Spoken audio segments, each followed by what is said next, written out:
Previously, the European scientists believed that the Earth was the center of the solar system, and the universe with all the planets as well as the moon and the sun revolved around it. This was known as geocentrism. This was the belief since the time of Ptolemy in the 2nd century BC till as late as the 16th century, until Nicholas Copernicus in 1512 propounded the heliocentric theory of planetary motion. He said that it is the sun which is the center of the solar system, and all the planets as well as the earth revolve around the sun. Later on, a German scientist by the name of Johannes Kepler in 1609 wrote in his book Astronomia Nova that not only do the planets, including the earth, revolve around the sun, but they also rotate about their own axis. 25 years ago, we were taught in school that planets, including the earth, not only revolve around the sun, but they also rotate about their own axis. The whole solar system in the galaxy revolved around the sun, and in this context, the sun was stationary, as it did not rotate about its own axis. There is a verse in the glorious Quran in Surah Al-Anbiya chapter 21 verse 33 which says, "It is Allah who created the night and the day, the sun and the moon, each one in its orbit with its own motion." The Quran says that the sun and the moon, besides revolving, also rotate about their own axis. The Arabic word used here is yasbahun, derived from the Arabic word sabaha, which describes the motion of a moving body.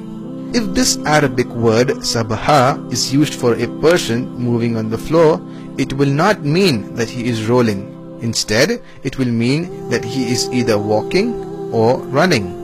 If the same Arabic word is used for a person in water, it will not mean that he is floating.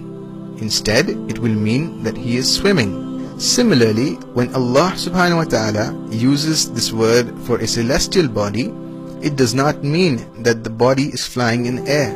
It means that it is moving with its own rotation about its own axis. So the Quran says that the sun and the moon, besides revolving, also rotate about their own axis. Today, science has also discovered this fact.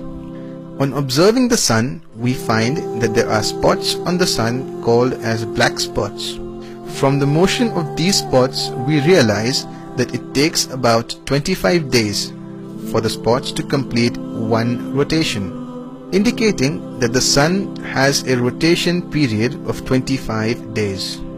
Imagine, in the schools we were taught that the sun was stationary and it did not rotate, but this fact was mentioned in the Quran 1400 years ago.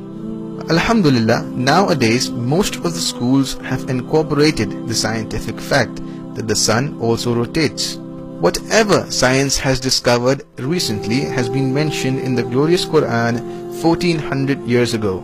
According to Albert Einstein, the famous physicist and Nobel Prize winner, science without religion is lame, and religion without science is blind.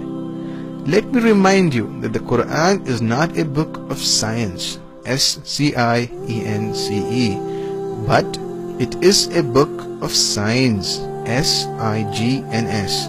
It is a book of ayats, and there are more than 6,000 ayats, 6,000 signs in this glorious Quran, out of which more than 1,000 speak about science.